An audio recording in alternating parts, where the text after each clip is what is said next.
In 1991, I lived in Fairfield, Iowa, and didn't have a dime. I had passed the previous 14 years of my life as a monk in upstate New York, and graduating from the life of spiritual development, I couldn't have been more naive about the ways of the world. During my travels, I was secretly writing a manuscript, which, like all authors, I knew was the greatest literary work ever created. Being a monk, I naturally had a passion for the lives of saints. I read hundreds of biographies, possibly thousands, and compiled brief accounts of their lives into a book called Every Day a Miracle Happens. I just knew that publishers everywhere were going to be frantically fighting over the right to publish this underground masterpiece. I mean, I could see each publisher offering record-breaking advanced royalties. But not only did I receive dozens of form-generated rejection letters, even family and friends felt it necessary to elucidate my delusions. I could hardly believe that there were so many incapable of recognizing idiomatic genius.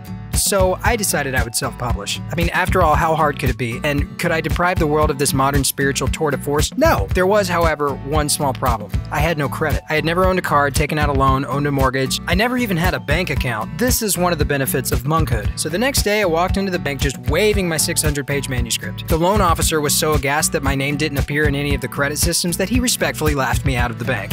But then another idea hit me. I could pre-sell my work.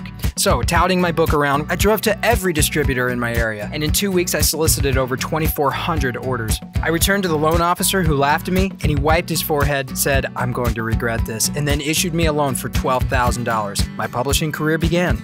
There's no describing the feeling of holding your first published book. I mean, in my mind, I saw hordes of people pushing and shoving at the entrances to bookstores, eager to snatch up the last remaining copy of my magnum opus. But no one could have been more ignorant of the publishing industry than I, so my plan was very simple. Just drive to every city where I had family and friends and set up book signings and free talks at the local libraries. Once I had some press clippings in my resume, people were finding out about my book. It was starting to sell. One day, it ended up on the desk of Phyllis Tickle, the religion editor for Publishers Weekly, who took a risk, broke convention, and gave Every Day a Miracle Happens a review.